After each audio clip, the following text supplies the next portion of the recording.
Welcome to speed news దండోరా. YCP అధినేత జగన్ కీలక అంశాలను వెల్లడించారు. కల్తీ మద్యం మొదలు విశాఖ గూగుల్ సహా రుషికొండ భవనాల నిర్మాణపై తొలిసారి స్పందించారు. ఆ నిర్మాణాల వెనుక లక్ష్యాలను వెల్లడించారు. హైదరాబాద్ లో ఐటీ విస్తరణ, విశాఖలో డేటా సెంటర్ వెనుక చంద్రబాబు పాత్ర లేదని చెప్పుకొచ్చారు. విశాఖ డేటా కేంద్రం వెనుక అదానీ కేంద్రం కీలక పాత్ర పోషించాయని వెల్లడించారు. ఉద్యోగులను సైతం చంద్రబాబు మోసం చేశారని మండిపడ్డారు. అసెంబ్లీలో బాలకృష్ణ చిరంజీవి గురించి తాగి మాట్లాడారని సంచలన వ్యాఖ్యలు చేశారు. బాలకృష్ణ ఆ విధంగా మాట్లాడుతున్నారంటే ఆయన మానసిక ఆరోగ్యం ఎలా ఉందో ఆయనే ప్రశ్నించుకోవాలని వ్యాఖ్యానించారు. యాదాద్రి భువనగిరి జిల్లా యాదగిరిగుట్టలోని శ్రీ లక్ష్మీ నరసింహస్వామిని తెలంగాణ జాగృతి అధ్యక్షురాలు ఎమ్మెల్సీ కల్వకుంట్ల కవిత దర్శించుకున్నారు. జాగృతి అనేది సివిల్ సొసైటీ ఆర్గనైజేషన్లో ఉన్నప్పటికీ రాజకీయాల గురించి తప్పకుండా మాట్లాడతానని, ప్రజలకు మేలు జరగాలంటే పార్టీలు అవసరం అనేది తప్పనిసరి కాదన్నారు. ప్రజలు కోరుకుంటే సమయం వచ్చినప్పుడు పార్టీ వస్తుందని అన్నారు.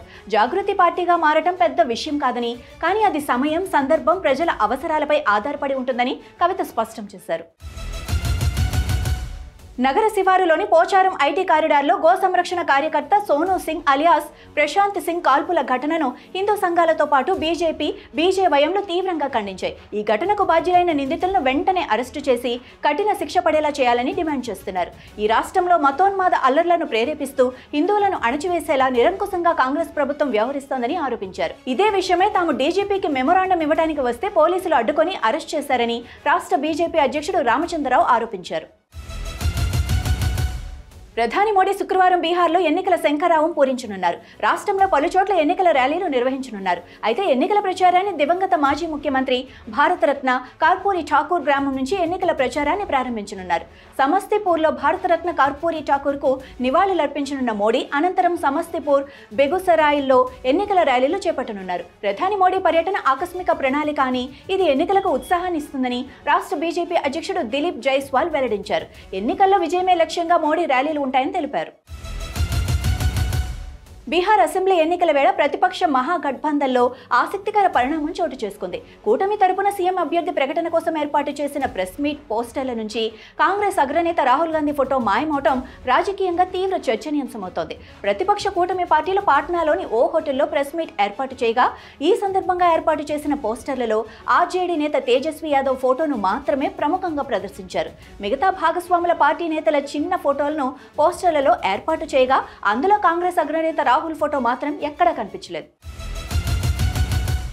తెలంగాణలో కమిషన్ల కోసం మంత్రులు కొట్లాడుకుంటున్నారని మాజీ మంత్రి బీఆర్ఎస్ వర్కింగ్ ప్రెసిడెంట్ కేటీఆర్ సంచలన వ్యాఖ్యలు చేశారు.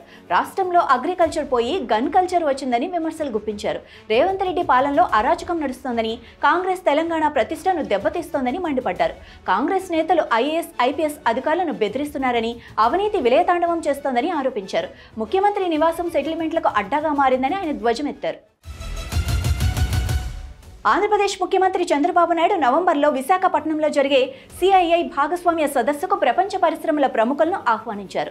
ఆంధ్రప్రదేశ్లో పరిశ్రమలను స్థాపించడానికి ముందుకొచ్చే వారికి 15 రోజుల్లోపు అవసరమైన అనుమతులు మంజూరు చేస్తామని, వాయు, జల, రోడ్డు అనుసంధానికి ప్రాధాన్యత ఇవ్వడం ద్వారా అంతర్గత జల మార్గాలను పునరుద్ధరించడం ద్వారా ప్రపంచ లాజిస్టిక్స్ హబ్గా మారాలన్న రాష్ట్ర లక్ష్యాన్ని చంద్రబాబు తెలిపారు. దుబాయ్ పర్యాటక రంగంలో విజయం సాధించినందుకు చంద్రబాబు ప్రశంసలు కురిపించారు. మలేషియాలో జరగనున్న ఏషియన్ శిఖరాగ్ర సమావేశానికి ప్రధాని మోడీ వెళ్లకపోవటాన్ని కాంగ్రెస్ తప్పుపట్టింది. ఆ సదస్సుకు ట్రంప్ రావడంతోనే మోడీ వెళ్లడం లేదని కాంగ్రెస్ సీనియర్ నేత జయరాం రమేష్ ఎక్స్లో పేర్కొన్నారు. ట్రంప్ నుంచి తప్పించుకునేందుకే ఈ సమావేశానికి వెళ్లడం లేదంటూ ఘాటుగా వ్యాఖ్యానించారు. ప్రపంచ నాయకులను ఆలింగనం చేసుకుని ఫోటో తీసుకోవడంతో పాటు తనని తాను విశ్వగురువుగా చాటుకునే అవకాశం కోల్పోయారని ఎద్దేవా చేశారు. ట్రంప్తో కలవకుండా మోడీ జాగ్రత్త పడుతున్నారని జయరాం రమేష్ విమర్శించారు. శబరిమల ఆలయం నుండి బంగారం కనిపించకుండా పోయిన ఘటనపై దర్యాప్తు చేస్తున్న ప్రత్యేక దర్యాప్తు బృందం గురువారం మాజీ పరిపాలనా అధికారి మురారి బాబును అరెస్ట్ చేసింది. బంగారం తప్పిపోయిన వివాదం నేపథ్యంలో ట్రావెన్కోర్ దేవస్వం బోర్డు సస్పెండ్ చేసిన బాబును బుధవారం రాత్రి చంగనసేరిలోని ఆయన నివాసం నుండి అదుపులోకి తీసుకున్నట్లు తెలిపారు. ఆపై విచారణ కోసం తిరువనంతపురంలోని క్రైమ్ బ్రాంచ్ కార్యాలయానికి తరలించినట్లు అధికారులు వెల్లడించారు. వివరణాత్మక వివరణ కోసం బాబును కస్టడీకి ఇవ్వాలని సిట్ కోర్టులో పిటిషన్ దాఖలు చేసే అవకాశం ఉంది. ఉత్తరప్రదేశ్ ముఖ్యమంత్రి యోగి ఆదిత్యనాథ్ హలాల్ సర్టిఫికేషన్ వ్యవస్థపై చేసిన వ్యాఖ్యలు రాష్ట్రంలో తీవ్ర రాజకీయ దుమారం రేపింది. హలాల్ చేసిన వస్తువుల విక్రయంతో వచ్చిన లాభాలను లవ్ జిహాద్, టెర్రరిజాన్ని ప్రోత్సహించడానికి ఉపయోగిస్తున్నారని, సర్టిఫికేషన్ పేరుతో సుమారు 25,000 కోట్లు దుర్వినియోగం అయ్యాయని పేర్కొంటూ హలాల్ వస్తువుల విక్రయాన్ని నిషేధించినట్లు తెలిపారు.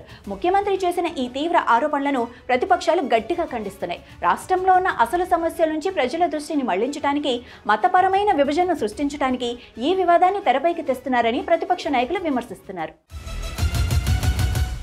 ఏపీలో పలు జిల్లాల్లో భారీ వర్షాలు కురుస్తున్నాయి. రానున్న 24 గంటల్లో అతి భారీ వర్షాలు కురిసే అవకాశం ఉందని వాతావరణ శాఖ వెల్లడించింది. బంగాళాఖాతంలో ఏర్పడిన తీవ్ర అల్పపీడన ప్రభావంతో ఏపీ వ్యాప్తంగా మరో 2 రోజులు వర్షాలు కొనసాగుతాయని అంచనా వేస్తోంది. కాగా దుబాయ్ పర్యటనలో ఉన్న సీఎం చంద్రబాబు భారీ వర్షాలపైన సమీక్ష చేశారు. అధికారులకు కీలక ఆదేశాలు జారీ చేశారు. పలు జిల్లాల్లో పాఠశాలలకు సెలవు ప్రకటించారు. యంత్రాంగం అప్రమత్తంగా ఉండి ముందస్తు జాగ్రత్తలు తీసుకోవాలని హోంమంత్రిని ఆదేశించారు. వర్ష ప్రభావిత ప్రాంతాలకు ఎన్డీఆర్ఎఫ్, ఎస్డీఆర్ఎఫ్ బృందాలను పంపాలని సూచించారు. ఇవి ఇప్పటివరకు ఉన్న స్పెయిన్ న్యూస్ దండోరా. చూస్తూనే ఉండండి అభినవ్ భారత్.